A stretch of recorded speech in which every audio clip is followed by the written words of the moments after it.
Hey, hey, hey, Paswas and Nappers! Oh, yeah! Today is your slice of Yogatry. Oh, yeah, you guys. Today we'll be talking about natural light. Why do writers love to talk about the light, to express themselves using the light? What makes it so sensitive to us? Is it the natural glow? We may never know. But the sun runs the world truly. It helps things grow as far as fruits and vegetables and us. It helps to feed us emotionally, mentally, as the water, as the moon does. We are products of natural existence. It is beautiful to be. I wanted to see how natural light affects you guys as writers. Does it make you feel creative? Does it make you feel sensitive? Does it make you want to run and shy away from it? Do you prefer to write in the shade? I want to see how the light inspires you, in which way it does. So write something if you feel inspired creatively about natural light. Remember, not opulence, not gold, something natural, the light. What does it do for you? How does it inspire you? Go write now. Love you guys.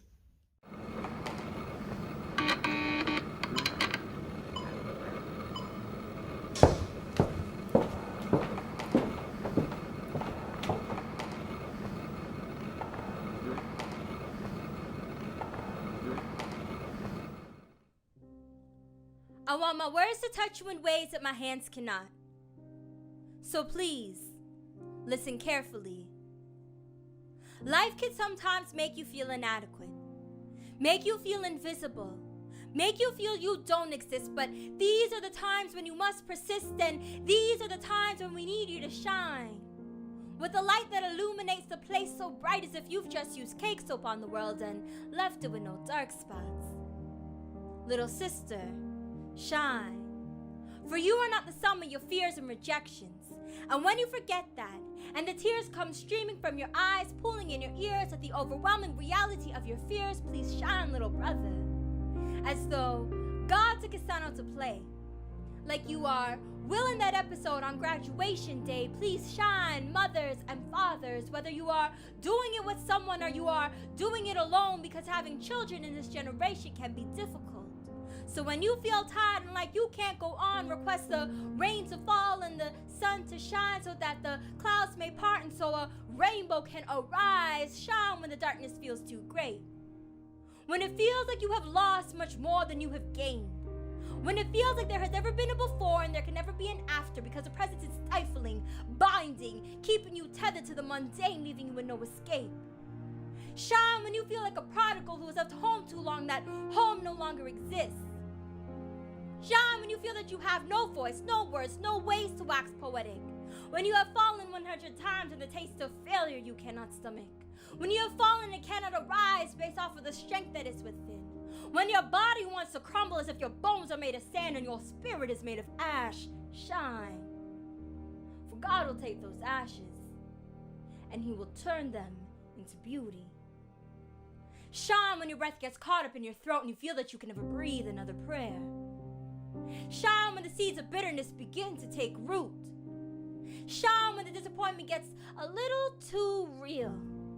When you get stuck between a rock and a hard place. When you can no longer lift up your head high enough to kiss the tops of clouds. When every morsel of your body is riddled in fear and you feel that you can never make another move. Shine.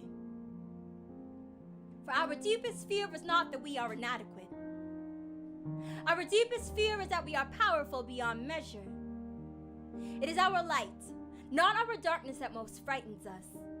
And so we ask ourselves, who am I to be brilliant, gorgeous, talented, fabulous?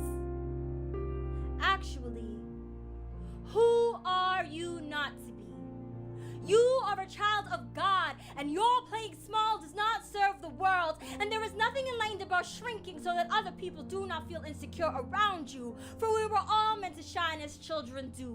We were born to make manifest the glory of God. And it's not just in some, it is in all. So as we liberate ourselves from our own fears, our presence automatically liberates others. And as we let our own light shine, we unconsciously give permission to others to do the same. So please, shine. Please, shine. Please, shine. Because we need you. And we need you to keep pushing. And we need you to keep holding on. For you are all that we have ever had. You are our redemption song. You are our lighthouse. You are our lamppost. You are our sign. And baby, we need you. We need you to shine.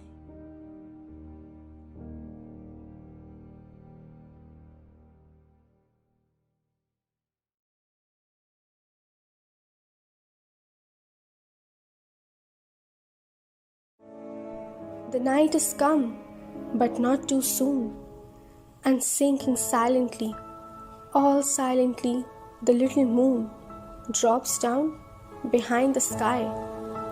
There is no light in earth or heaven, but the cold light of stars, and the first watch of night is given to the red planet Mars. Is it the tender star of love, the star of love and dreams? Oh no, from that blue tent above, a hero's armor gleams.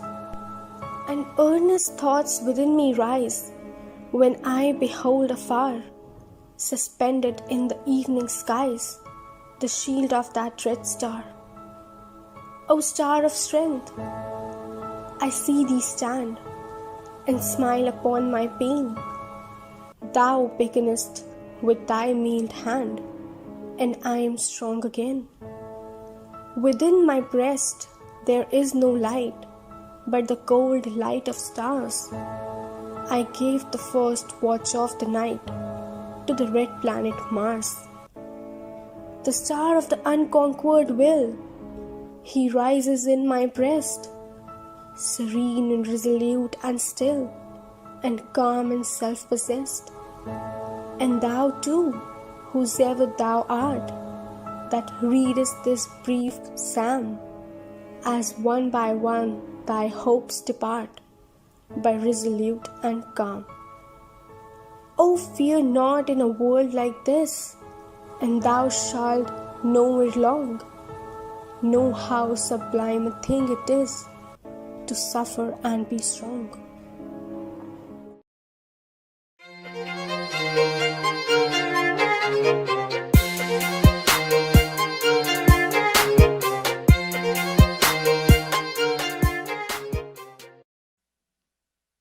I never knew until you told me that though I assumed you were a star, you are a universe. You are galaxies of memories filled with bright light of love and wisdom, surrounded by asteroid belts of insecurities, all floating around the black holes that hold you all together, and it is beautiful. And though the world may only ever see you through naked eye from the safety of their own watchtowers and hilltops, you have held up your telescope to your eye, flipped it around, and pointed it directly at the supernovas and nebulas of potential that swirl ever slowly but surely around in your chest. You have shot off shooting stars from the flare gun we were each given when we learned our first word. Though we were told to never aim unless we intend to shoot, never to shoot for fear of the fire that just might burn forever if we light it. But my universe is better off for the bravery it took for you to ignite the shrines inside the suns that orbit around your soul, giving light to the satellites that shed light upon the darker side of your mind. You show me your vastness, and I see my own. You tell me that you are more than the dead stardust that composes your body, and I find that I too am dust. But I am more. You are more. We are more than all that we have already accomplished. We are even more than everything we never knew we were capable of, but can still learn. I never knew, I never heard until you spoke. But your words have shown me your God, outlined her face with the wavering lines of vapor trails, lit up his empty ribcage with the earnest light of curiosity and questioning. Long has humanity claimed to have already understood all that is beyond him, but we have only started to throw our fistfuls of fireworks into the darkness that encompasses all that can be known, so that we can see the smoky silhouettes of the mysterious strings that hold the reality we see to its relation with natural law. I never knew that all we know is relative until the gravitational wave crashed and we saw those strings stretch a little further. And though we only see by the snapshot of the strobe light of our 10,000 firecrackers and bottle rockets, I will always carry a lighter in case I find a fellow pyrotechnician in need of a spark. I never knew until you told me that I am a poet who has known the dark night of the soul, sitting, waiting, wishing for the morning that 1,000 poets before me have foretold. You are a ballroom full of dancers waiting for the band to start playing, giving rhythms for our minds to begin dancing together, if only for today. But may it begin a lifetime of our minds dancing to the mysteries of this world that we have been born into, that presents these mysterious strings that hold all things together to be plucked, so that we may see many more minds begin to swing and sway to the melodies of the universe.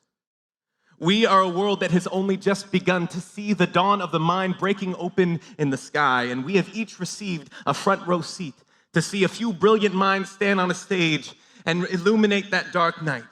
Just a little bit more for those of us who have already opened our eyes to see that sunrise together.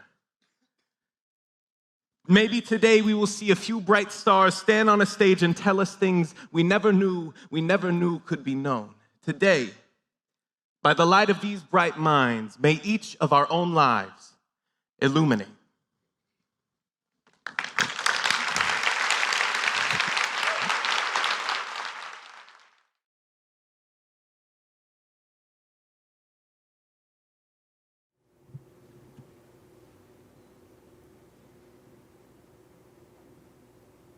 The Light of Stars by Henry Wadsworth Longfellow.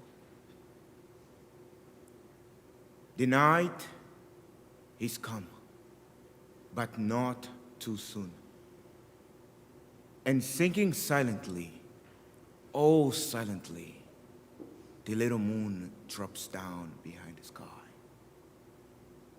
There is no light in earth or heaven, but the cold light of stars, and the first watch of night is given to the red planet Mars.